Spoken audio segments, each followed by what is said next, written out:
In 1939, at the start of the Second World War, the U.S. Army Air Corps was still a fledgling organization. But as Nazi air forces bombed their way from Warsaw to London, our military commanders took decisive action then to meet that new threat head-on. By 1945, the American military had nearly 30 times the number of planes and 85 times the number of pilots and support crews compared to just 6 years earlier. America and our allies emerged victorious from World War II because of the strength of our armed forces and because our armed forces adapted to meet the emerging threats of the day.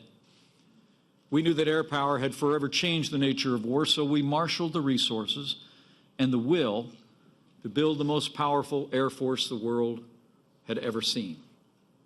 And just 2 years after that terrible conflict, our nation created a new branch of service to secure American dominance in the skies for generations to come, with the creation of the United States Air Force. Now the time has come to write the next great chapter in the history of our armed forces, to prepare for the next battlefield, where America's best and bravest will be called to deter and defeat a new generation of threats to our people, to our nation. The time has come to establish the United States Space Force. And that's what brings us here today. 7 weeks ago, President Trump directed the Department of Defense to immediately begin the process necessary to establish a Space Force as the sixth branch of the armed forces. The President made it clear that our ultimate objective is to create a new branch of our military that's separate from and equal to 5 other branches. Today, the Department of Defense will release a report outlining the first stages of our administration's plan to implement the President's guidance and turn his vision into a reality. This report reviews the national security space activities within the Department of Defense, and it identifies concrete steps that our administration will take to lay the foundation for a new department of the Space Force. Now, to be clear, the Space Force will not be built from scratch, because the men and women who run and protect our nation's space programs today are already the best in the world.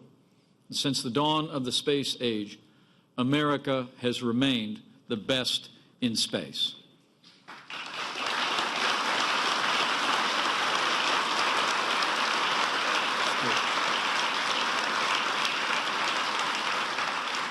Over the past 60 years, the United States has assembled the largest and most sophisticated constellation of military and intelligence satellites in the world. We've pioneered the technology to leverage American power in space here on Earth and give our warfighters the intelligence that they need and give our intelligence community the information they need to maintain a strategic advantage wherever our warfighters are operating. Across this department and our intelligence agency, there are literally tens of thousands of military personnel, civilians, and contractors operating and supporting our space systems. And together, they're the eyes and ears of America's warfighters around the globe. And they do a remarkable job. I've seen their work firsthand. I traveled across the country to meet with the men and women who are fighting for America's future in space in my first year and a half on this job. From the airmen of the 50th Space Wing at Schriever Air Force Base, whose fleet of surveillance, navigation, and communication satellites increase the agility, precision, and effectiveness of our armed forces, to the engineers of the Missile Defense Agency at Redstone Arsenal in Alabama, who are forging the next generation of rockets to strengthen our missile defense, to the many other bases and facilities across the country where our men and women in uniform work together with our intelligence community and our allies to protect our people, our nation, and our interests around the world. And over the past 18 months, President Trump and our entire administration have taken decisive action to strengthen American power in space as well. President Trump recently signed the largest investment in our national defense since the days of Ronald Reagan.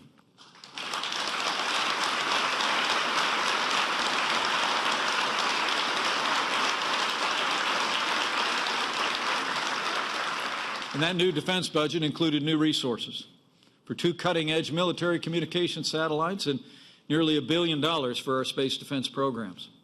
And today, we renew the President's call on the Congress of the United States to invest an additional $8 billion in our space security systems over the next 5 years. The men and women of this department have also taken historic steps to secure American leadership in space. At the direction of Secretary Mattis, the Department of Defense is fielding a new generation of jam-resistant GPS and communication satellites, and new missile warning satellites that are smaller, tougher, and more maneuverable than ever before. And while these steps have been vital to our national defense, they're really only a beginning. They're only a beginning of meeting the rising security threats our nation faces in space today and in the future. As President Trump has said, in his words, it is not enough to merely have an American presence in space. We must have American dominance in space, and so we will.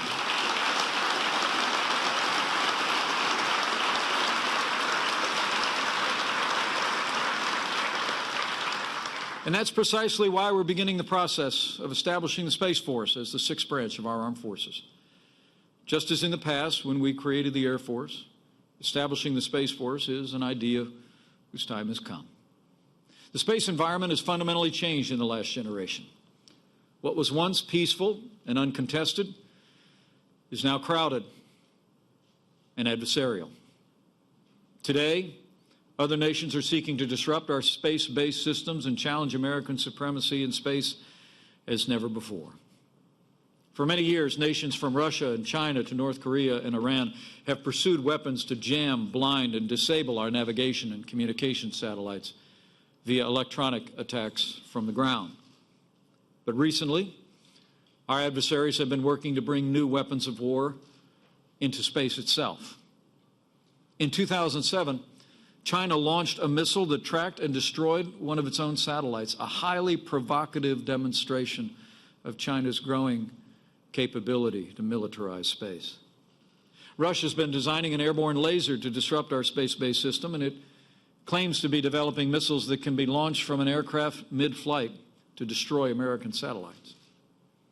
Both China and Russia have been conducting highly sophisticated on-orbit activities that could enable them to maneuver their satellites into close proximity of ours, posing unprecedented new dangers to our space systems.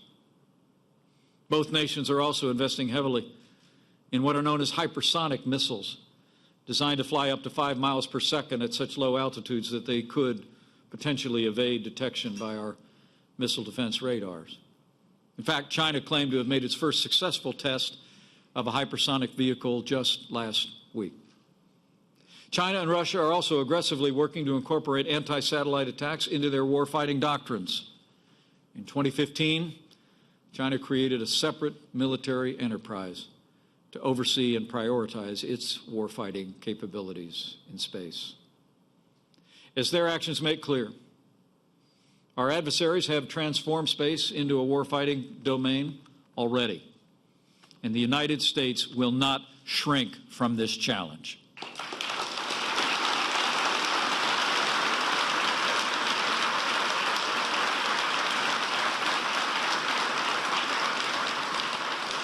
Under President Trump's leadership, we will meet it head on to defend our nation and build a peaceful future here on Earth and in space.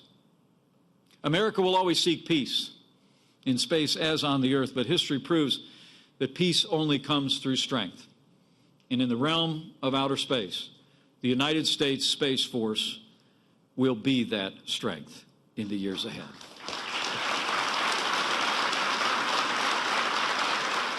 Vice President Mike Pence there announcing by 2020, 2 years from now, the United States will establish a new branch of the U.S. military, the United States Department of the Space Force, and remarks there at the Pentagon. Strong words about the future, about defending our satellites, about domination in space, suggesting our adversaries are already moving in this area, and we need to keep pace. I think one time at Sanders, he said will not just go there and do it, but we will dominate. Critical words from Mike Pence there at the Pentagon.